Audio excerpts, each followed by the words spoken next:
पाकिस्तान की तरफ से एक और टैक्स बढ़ा दिया गया है। जहां पहले हमने सुना कि कब्रों पर टैक्स लगेगा, जितनी मुर्दे की हाइट होगी, जितनी कब्र की लंबाई होगी, उसके मुताबिक टैक्स डिसाइड किया जाएगा, उसी मुताबिक पैसे चार्ज किए जाएंगे। कूड़े पर टैक्स लिया जाएगा, जितने मरले का घर होगा उसी मुताबिक टैक्स लिया जाएगा। फिर स्टेशनरी पर टैक्स देखा, अभी शादियों पर भी टैक्स लग गया है, हॉल्स पर भी टैक्स लग गया है। देंगे नहीं, लेकिन देखिए ना, हर चीज़ पे इन्होंने टैक्स लगा दिया। जो लोग हैं वो बाहर जाना चाह रहे हैं, बाहर उनको पता है कि पाकिस्तानी अवाम किस तरह की है, वो हमें बाहर भी नहीं जाने दे रहे। और जब हम पाकिस्तान में रह रहे हैं तो हमें पाकिस्तान में गवर्नमेंट जीने नहीं दे रही। अमीर है, यानी अगर इतना आज लगा है टैक्स और बढ़ा दो, हम नहीं रुकेंगे, हम नहीं बाहर निकलेंगे। We can afford it. ऐसा तो नहीं है कि हम इस चीज़ का पॉजिटिव पॉइंट या एडवांटेज जो है वो देख नहीं रहे हैं। कहीं ऐसा तो नहीं है कि हमें स्टोन एज में ले जाया जा रहा है। कहीं ऐसा तो नहीं है कि हमें इस्लामिक कानून फॉलो करने पर मजबूर किया जा। मैं बताती हूँ, हम पाकिस्तान गरीब कंट्री ज़रूर है, मगर जो पाकिस्तान की अवाम है ना वो अमीर है। मैं आपको ये लिख के दे सकती हूँ, पाकिस्तान गरीब कंट्री में शुमार ज़रूर होती है, मगर जो अवाम पाकिस्तान की है ना वो बहुत अमीर है, एक तरह से अमीर है। यहाँ पर तो हमारे भिखारी मुकेश अंबानी का मुकाबला कर सकते हैं। चाहे इजराइल हो, चाहे अमेरिका हो, चाहे दुनिया का कोई भी देश हो, किसी भी देश में स्पेसिफिकली मुसलमानों के ऊपर इस तरह के कानून जो है वो नहीं लगाए गए। किसी भी देश में हम देखेंगे इस प्रकार की चीजें हमें नहीं देखने को मिलती। बट पाकिस्तान, जो कि इस्लामी जमहूरिया पाकिस्तान, इस्लामिक दुनिया की सबसे बड़ी एटमी ताकत, इस्लामिक दुनिया की सबसे बड़ी फौज वाला जो देश है, वहाँ पर आज कब्र मतलब यानी कि कब्रिस्तान में दफनाने पर, शादी ब्याह करने पर, हर छोटी छोटी सी ऐसी चीज़ पर टैक्स लगाया जा रहा है। वो भी टैक्स इतना नहीं कि आम आदमी झेल ले, आईएमएफ की शर्तें पूरी करने वाला टैक्स। क्योंकि आईएमएफ से जो धनाधन पैसा मांग रहे हैं, जो बाकी देशों से धनाधन पैसा मांग रहे हैं, वो तो कह रहा है भाई कैसे लाओगे पैसा। ये भी बोल देते हैं भाई देखो हम देश गरीब हैं, लेकिन हमारे यहाँ की अच्छी खासी जनता है जो पैसे वाली है। हमारे यहाँ का एक बड़ा वर्ग है जो पैसे वाला है, उनसे हम टैक्स वसूलेंगे, उनकी शादी ब्याह पे बाकी तो चीज़ों में टैक्स वसूलेंगे, उससे आपको भरेंगे। आईएमएफ ने जब बोला है तो कुछ सोच समझ के हामी भरी होगी, इसीलिए ये चीज़ यहाँ पे फॉलो करवाई जा रही है। पाकिस्तान की तरफ से एक और टैक्स बढ़ा दिया गया है। जहां पहले हमने सुना कि कब्रों पर टैक्स लगेगा, जितनी मुर्दे की हाइट होगी, जितनी कब्र की लंबाई होगी, उसके मुताबिक टैक्स डिसाइड किया जाएगा, उसी मुताबिक पैसे चार्ज किए जाएंगे। कूड़े पर टैक्स लिया जाएगा, जितने मरले का घर होगा उसी मुताबिक टैक्स लिया जाएगा। फिर स्टेशनरी पर टैक्स देखा, अभी शादियों पर भी टैक्स लग गया है, हॉल्स पर भी टैक्स लग गया है।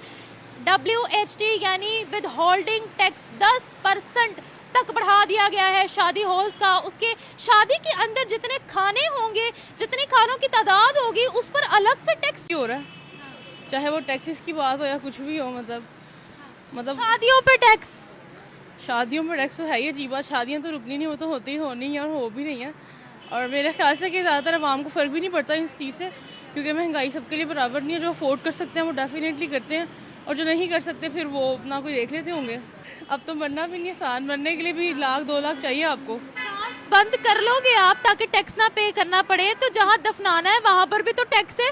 जितनी आपकी हाइट है, कब्र जितनी लंबी होगी उतना टैक्स ज़्यादा होगा। सही है, बल्कि सिंपल सी बात तो हुकूमत से ये अपील सबको ही करनी चाहिए, क्योंकि अब हर कोई अमीर नहीं होता आजकल। अब पता है मसला क्या है, यूट्यूबर्स को देख देख कर ना अब हर बंदा शॉर्ट बिजनेस की तरफ जा रहा है, और हर बंदा कह रहा है कि शॉर्ट इनकम का कोई जरिया हो। लोगों ने यूट्यूब शॉर्ट इनकम का पर्पस बना लिया अपने लिए, लेकिन फिर भी हर किसी का यूट्यूब चैनल वायरल नहीं होता। उसी मुश्किल हो जाएगा, ये तो न्यू बात है मेरे लिए। मैं कहना यही चाहूँगी कि बस अब टैक्सेस इतने बढ़ा दिए गए हैं कि हर चीज़ पे 1 रुपये की आप टॉफ़ी भी लेंगे उस पर भी बहुत ज़्यादा टैक्स आ चुका है।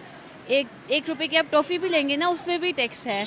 मैं पिछले दिनों हम लोग ना अल्फते गए, अल्फते पे जाके हमें वो देखी थी डेयरी मिल्क जो 100 की मिलती है।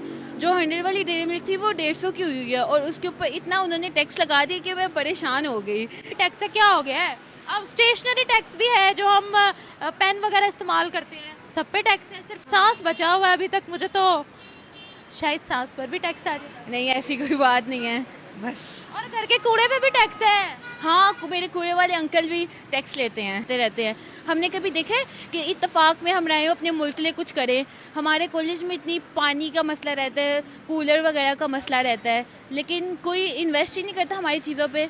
पैसे ये लोग ले लेते हमसे, लेकिन जब इन्वेस्ट करने की बारी आती है तो ये कर लो, आप वो कर लो, झूठे बहाने बनाना शुरू कर देते हैं। ये बस हमारा माशरा इसलिए तरक्की नहीं कर पा रहा क्योंकि हमारे करप्शन है।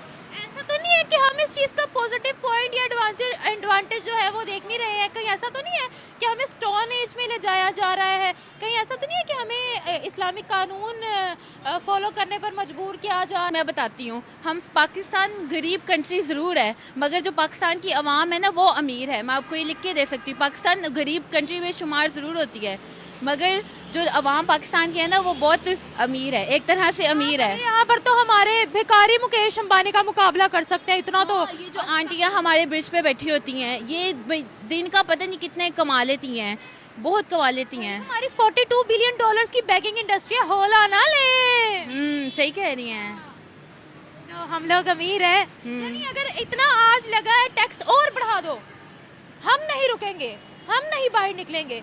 We can afford it। नहीं, या ऐसी कोई चीज़ रही नहीं जिसमें टैक्स ना लगता हो। हर छोटी से छोटी चीज़, इवन मेरे हिसाब से एक स्टूडेंट के अकॉर्डिंग, इवन हम अपने मोबाइल में भी अगर रिचार्ज भी करवाते हैं ना, just to maintain mobile service, उस पर भी वो 1350 का एक मोबाइल रिचार्ज होता है। I just don't get it कि मोबाइल रिचार्ज में सर्विस मेंटेनेंस ऐसी कौन सी होती है जिस पे 1350 का रिचार्ज होता है? अल्लाह ताला की तरफ से मिलता है, उस पर कोई टैक्स कैसे लगा सकता है? देखिए, मरने का भी अल्लाह की तरफ से हमें राइट मिला है। राइट क्या, ये तो आप मरना कब किसने है ये तो हमें नहीं पता। मरकर भी टैक्स पे करना पड़ता है। आपका साइज जितना है, कब्र के साइज के हिसाब से आपका टैक्स डिसाइड होगा। मैं चूँकि ज़्यादातर एक विलेजर हूँ और मुझे इन चीज़ों का इतना नॉलेज नहीं है, लेकिन अगर हम सिर्फ इंसानियत के हिसाब से देखें ना, तो हमें किसी भी चीज़ पे टैक्स लेने, स्पेशली एक डेड बॉडी को अगर हमने ग्रेवयार्ड में लेके जाना है और फिर उसको एक कब्र में दफनाना है, तो उस पर एक टैक्स नहीं होना चाहिए। नाना है, कफन दफन है, एक कब्र है, उस पर टैक्स नहीं लगना चाहिए।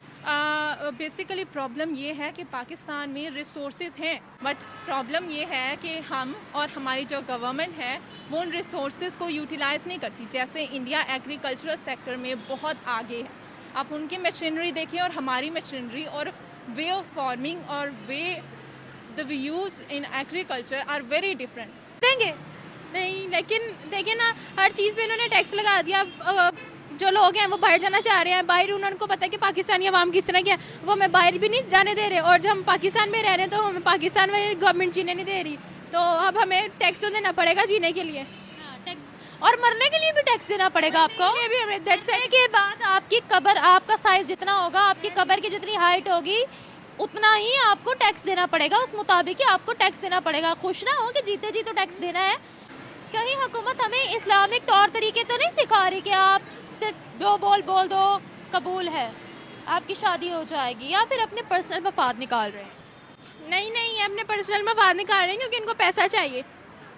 हर चीज़ पे टैक्स लगा दिया है, और आपकी शादी के खानों के ऊपर भी टैक्स है बेटा जी।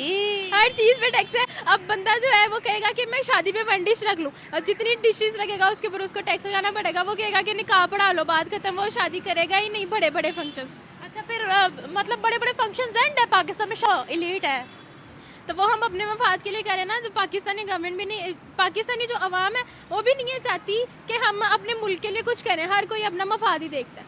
अच्छा, हर कोई अपना मफाद है। आज़ाद तो है ना, है? अच्छा, हम अपने रिलीजन को तो कर सकते हैं ना। अच्छा, हाँ जी। कौन अपने रिलीजन को कर सकता है? नहीं, शियाओं के तो हम गले काट रहे, क्या हो गया है?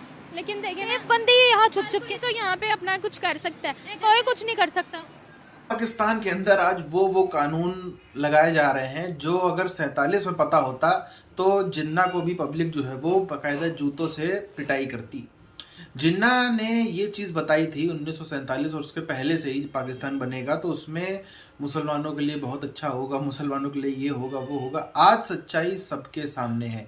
आज कब्रिस्तान में जाना है तो टैक्स भरो, शादी ब्याह में जाना है तो टैक्स भरो, हर चीज़ में जो है वो टैक्स भरो। और ये चीज़ें किसी इजराइल में नहीं हो रही है मुसलमानों के ऊपर, किसी भारत में, अमेरिका में नहीं हो रही है, चाइना में नहीं हो रही है, ये सब कुछ हो रहा है पाकिस्तान के अंदर। और हो भी क्यों ना, जब इनके नेताओं ने दनादन वादे कर दिए कि हम अमेरिका जी, IMF जी, आपको हम टैक्स देंगे, पैसा देंगे, बस हमारी मदद कर दो।